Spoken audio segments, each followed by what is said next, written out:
Imagine कीजिए आप एक ऐसी कंपनी रन कर रहे हैं जिसकी प्रॉफिटेबिलिटी बहुत अच्छी है, लेकिन अचानक से एक दिन आपको पता चलता है कि आपके पास कैश ही नहीं है अपने बिल्स को पे करने के लिए।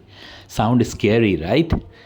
That is why understanding of cash flow is crucial.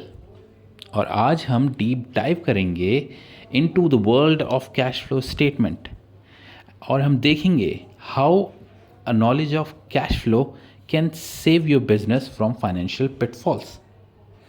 Hi everyone, welcome to our video on cash flow statement. I am Sanjay Kumar and today we are going to explore the word of cash flow statement and how vital it is for the business, whether it's small or big. And we'll take a real life case study, and also we will look into the different component of cash flow statement.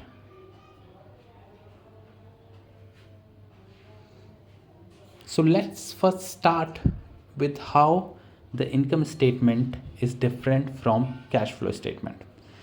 So cash flow statement जहाँ आपको दिखाता है आपके cash के inflows and outflows in 3 categories of cash flow statement, 3 different activities, वहीं income statement आपको बताता है कि आपके एक पर्टिकुलर पीरियड में कितनी रेवेन्यू रही, उसमें से कितने एक्सपेंसेस गए और उसके बाद जो आपकी इनकम बची वो आपको बताता है इनकम स्टेटमेंट।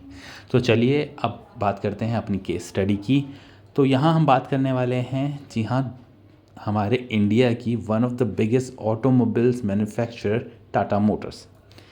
तो एक बार ऐसा हुआ कि इन्होंने अपने आप को बहुत ज़्यादा कैश फ्लो में चैलेंजेस सिचुएशन में पाया। एक सिग्निफिकेंट पोजीशन थी इनकी जहां इनको पता चला कि कैश क्रंच हो रहा है।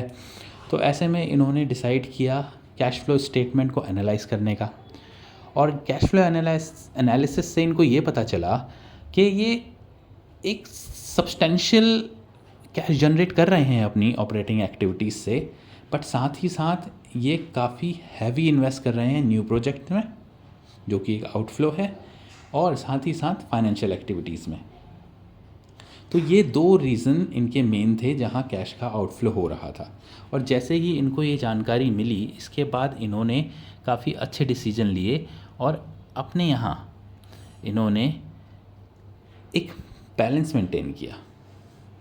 तो चलिए अब हम जानते हैं कैश फ्लो स्टेटमेंट की कैटेगरीज़।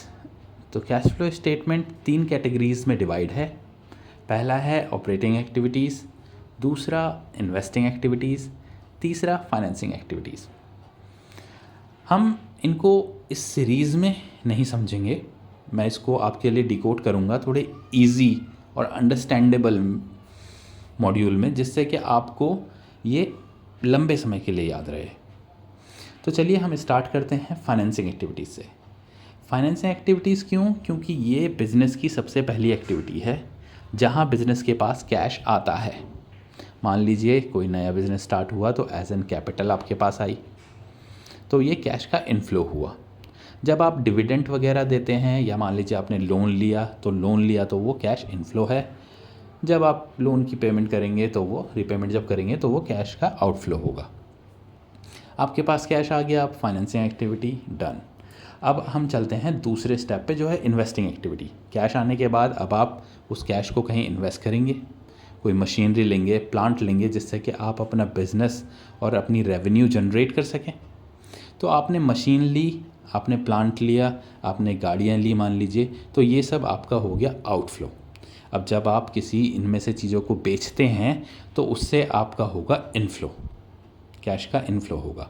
अब हम बात करते हैं पहली एक्टिविटी, जो है ऑपरेटिंग एक्टिविटी। जैसा इसके नाम से ही है, ऑपरेटिंग मतलब जो बिज़नेस ऑपरेशंस हैं, बिज़नेस के जो ऑपरेशन हैं डेली रूटीन के, जिनकी वजह से वो रेवेन्यू जनरेट करती है, वो सारे एक्सपेंसेस या वो सारी रेवेन्यूज़ या उनकी वजह से जो आपको मान लीजिए जैसे सेल हो गई या फिर क्रेडिटर को पैसा देना हो गया, डेटर से पैसा लेना हो गया, तो ये जितने भी ऑपरेटिंग टाइप के वर्क हैं ये सारे के सारे कैश इनफ्लो और आउटफ्लो डिनोट होंगे आपके ऑपरेटिंग एक्टिविटीज़ में।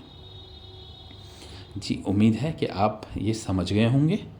अब हम बात करते हैं कि आखिर ये इम्पॉर्टेंट क्यों है। तो अगर हम एक सिंपल भाषा में कहें कि कैश फ्लो स्टेटमेंट एक तरीके से आपका हेल्थ चेकअप है बिज़नेस का, जो ये बताता है कि आपके पास सफिशिएंट कैश है कि नहीं, जिससे कि आप अपना बिज़नेस स्मूथली रन कर सकते हैं कि नहीं, या अगर आपके पास कैश ज़्यादा है तो आप उसको इन्वेस्ट करेंगे ग्रोथ के लिए, या आप जो आपकी फाइनेंशियल ऑब्लिगेशंस हैं उसको मीट करेंगे उससे। और अगर आप ये रेगुलर रिव्यू करते हैं अपने कैश फ्लो का, तो इससे आप कोई भी इश्यूज़ बहुत जल्दी स्पॉट कर सकते हैं। बहुत अर्ली स्टेज में आप इश्यूज़ को स्पॉट कर सकते हैं और उनके लिए करेक्टिव एक्शन ले सकते हैं। इन कंक्लूजन मैं ये कहूँगा कि mastering of cash flow statement is essential, क्योंकि ये आपकी कैश की पिक्चर को क्लियर करता है। Thanks for watching the video. If you found the video helpful, please like, share, and subscribe for more insight on financial management. And remember, keep an eye on your cash flow can make all the difference on your business success. Thank you.